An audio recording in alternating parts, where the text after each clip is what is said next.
ይሄ ቦታ በጣም ነው የሚያምረው። አዴላ ክብር ሙሉ ለሙሉ ይበቃዋል። ደግሞ እኮ አንዴ ነው የምንጋባው። ሰርጋችን ድምቅ ማለት አለበት። እሺ ፋና ለምን ታካብጃለሽ? የሁሉ ብር ለምን እዚህ ላይ ይወጣል? በቃ ቀለል ባለ መንገድ ሰርጉ ይደገሳል። እንዴ ምን ለማለት ፈልገ ነው? አባቴ እኮ ብሩን የላከው ሁለታችንም ለማስደሰት ነው አይደለም? ደግሞ ለሰርጋችን ካልሆነ ለምን ልናደርገው ነው? ኧረ ጎበዝ ምን ሆናችሁ ነው? ገና ሳትጋቡ ጭቅጭቅ ጀምራችሁ ባልሆነ። ዚዙዬ እባክሽ አስረጁ።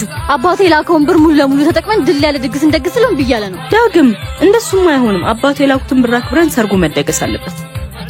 ዳግም እስኪ እሷን እንኳን ከማት ጓደኛችን አይደለች እንዴ እሺ ይላል እንጂ እንደውም አንቺ ምን ታደርጋለሽ? ሙሉ ብሩን ለሱ ትልኪለታለሽ። ከዛ ሙሉ የድግሱ ኃላፊነት የሱ ይሆናል። አው ልክ ነሽ። እንደውም ብሩን ሙሉ ለሙሉ ላንተ ልክልህና የሰርጉን ወጪ አንተ ነህ የምትሸፍነው። እሺ በቃ አንቺ ካልሽ መቼም ምን ይደረጋል? ውይ ቆይ አንዴ ስልክ ተደወለልኝ። እሺ አባቴ ነው አብሮች ይመጣ። ሄሎ አባ፣ እኔ የምልህ ልክ ብሩን ካላከችልን በኋላ የራሳችንን ህይወት እንጀምራለን።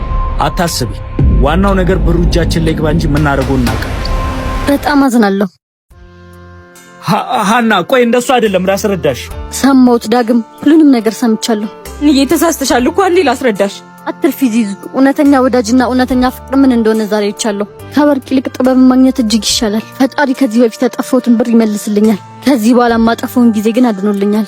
ሃና በእናትሽ ተረጋጊ። ቆይ ለሰርጉ ያቀድነውስ ብር? ለሰርጉ ያሰብኩትን ብር ላንተና ለተንኮል አልሰጠህም። ለድሃ የሰጠ ለእግዚአብሔር አበደረ ይባላል። ያንን ብር ለተቸገረችና ለምትገነባ ቤተክርስቲያን እሰጣለሁ።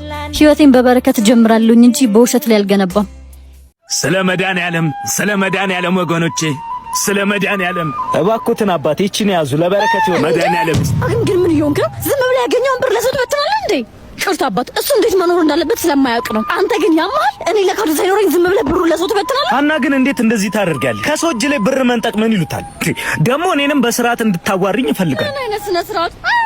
አንተ ለራስህ ሳይኖር ሁሉ ጊዜ ለሰው ትተርፋለህ። ሁሌ እንዲህ ነህ። ቻርነኝ እያልክ ኪሳችንን ታራቁታለህ።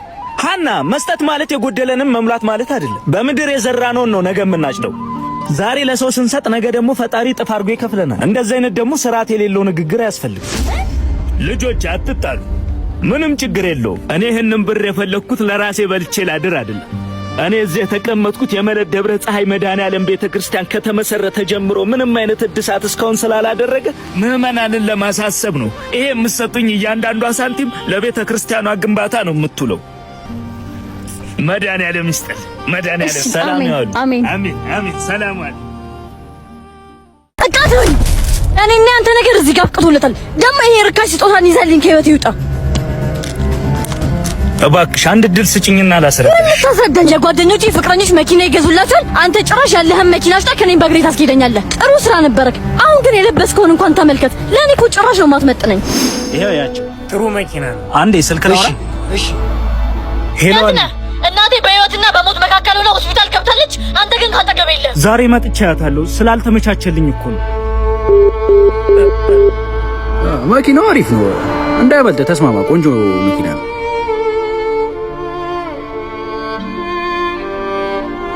ተስማምቻለሁ። ልክ ነሽ። አይመጥነኝ። መኪናውን የሸጥኩት ለኔ ብያል ነበር። የእናትሽን የመታከሚያ ገንዘብ ወጪ ለመሸፈን ነው። የማይታወቀው ሰው ነኝ። እንዳትጨናነቂ ብዬ ነበር የደበኩት። መውደድ ደግሞ ቁሳቁስ መስሎሽ ከተሰማሽ ተሳስተሻል።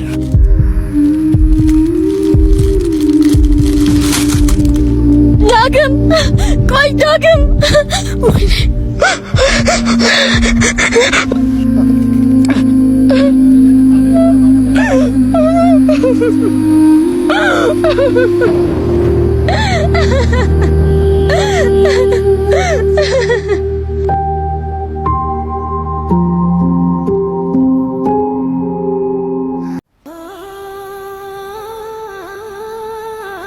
ጌቴ ልጄ በጣም ታማብኛለች። ለምን መጀመሪያ 50 ብር ስጠኝ እባክህ። እያየህ አትለፈኝ። ልቀቂኝ ሴትዮ፣ ሱፉ ይቆሽሻል። አንቺ ምንድነው ሱፍ የለበሰው ሁሉ ሀብታም ነው እንደሚመስላችሁ? ልቀቂኝ። ይቅርታ ጌቴ፣ አንተ ለሻ የምከፍል 50 ብር የኔን የልጄን ህይወት ያተርፈዋል። ቆይ አንተ እንደዚህ ተንደላቀቅ ያወርክ ለዳው አታዝንም? ምን የተንደላቀቀ ኑሮ? አንቺ ስለኔ ምን ታውቂያለሽ? ለራሴ ተናድጃለሁ። እባክሽ ዞር በይ።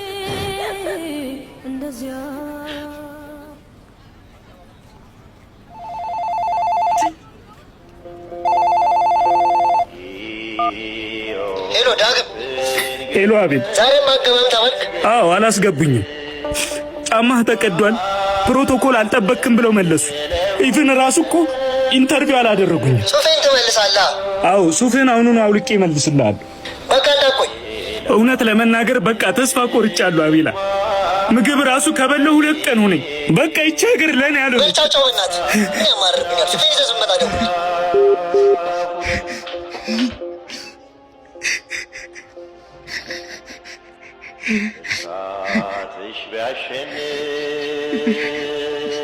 እንካ ወንድሜ፣ ዛሬም በዚህ ዳቦ ለፈው። ፈጣሪ ሁላችንም እንባ ያብሳል።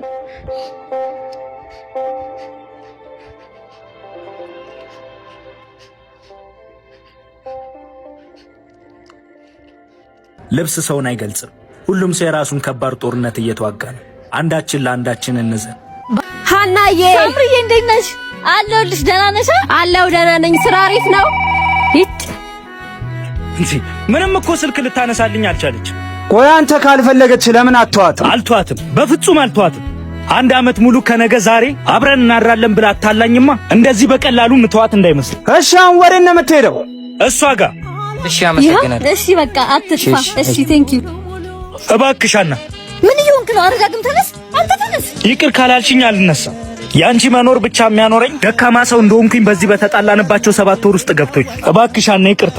አብረን በነበርንባቸው ጊዜያቶች እንደዛ ስትበድለኝ አንድ ቀን ግን እንደምቆርጥ ነግሬክ ነበር። አንተ ግን ሁሌ ይቅር ስልህና በአንተ ጥፋት ይቅርታ አስጠይቅ መቼም የማልተው ነበር አይደል የመሰለው? አውቃለሁ በድዬሻለሁ። እኔ ላይ እንደዚህ ስጫክኝ ነው ምን ያህል እንደበደልኩሽ የገባኝ። ቢረፍድም ስለገባክ ደስ ብሎኛል። አረፈደም የኔ አበባ። ሱሱንም መጠጡንም ሁሉንም ነገር አቁሚያለሁ። አሁን ያለው ጥሩ ማንነቴ ላንቺ ነው የሚገባው የኔ ፍቅር። የበደልኩሽን እንድክስ ፍቀጅልኝ። አመሰግናለሁ። ምንም የምትክሰኝ ነገር የለም። ከቻልክ ግን እኔን ተወኝ እሺ? በቃ ከዚህ በኋላ አትደውልልኝም። ስራ ቦታ እየመጣክ ማጭቅጭቅ እንዴ! እንደዚህማ በጭራሽ አይሆንም። አፈቅርሻለሁ እኮ እወድሻለሁ እኮ። በጭራሽ ልተውሽ አልችልም። ኧረ ተነስ ዳግም። አልነሳም፣ በፍጹም አልነሳም። ይቅር ካላልሽኝ አልነሳም። እሺ ተነስ። እሺ ይቅር ብያለሁ በእኛ ይቅር ብያለሁ። እሺ አመሰግናለሁ። የኔ ፍቅር መጣህልኝ። እንዴት ነሽ? ታወቀው ፍቅረኛዬ ነው። እሺ ሰላም። 1 ዓመት ሙሉ አጃጅለሽኝ የነበረውን ዋጋ ትከፊበታለሽ። እሺ እንዴ መቼ ነው ግን ይሄ ልጅ የሚገባው? ይሄ ነው ዳግም ማለት? አዎ። እና ለምንድን ነው ባሌ ነው ያልሽው? ድጋሚ እዚህ እንዳይመጣ ብዬ ነው። ትላንትና ናፈቂ ስትይ አልነበር እንዴ? ለምን አትታረቁም? ምንም አልተቀየረም እባክህ። ከኔ ይልቅ አብረን ለማደራችን ሰላም ነስቶስ ነው ሁሌ እዚህ የሚመጣው። ለኔም ደግሞ ከሱ ጋር ከመሆን ይልቅ ለመርሳት መሞከር ነው የሚቀለኝ። ይሻለውን አንቺ ታውቂያለሽ። በያውን እንጀራ ብር ውስጥኝ። በቃ እሺ፣ ያለኝ ይሄ ብቻ ነው። ቀሩን ደግሞ ማታ መተወሰድ። እሺ በይ በቃ ቻው። እሺ ቻው፣ ደህና ዋል።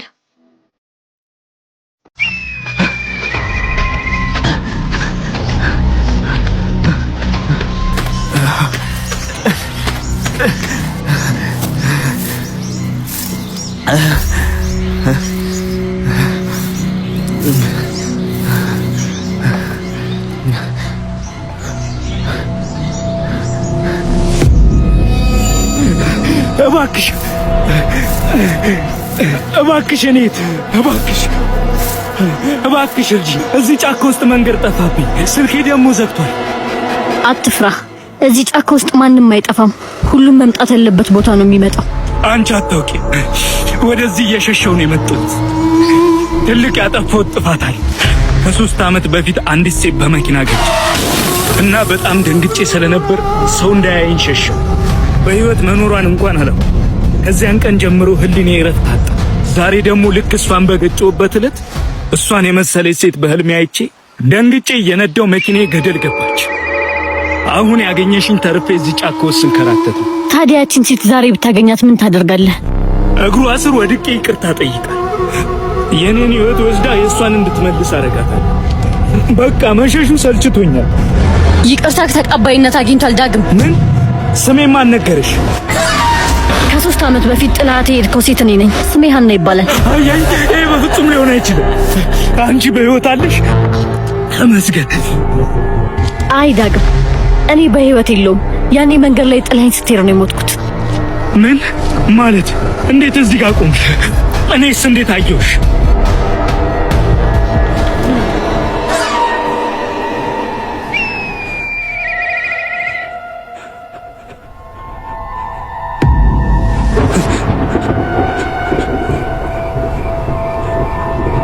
አንተም አልተረፍክም ዳግም። ዛሬ መኪና ገደል ስትገባ ነው የሞትከው።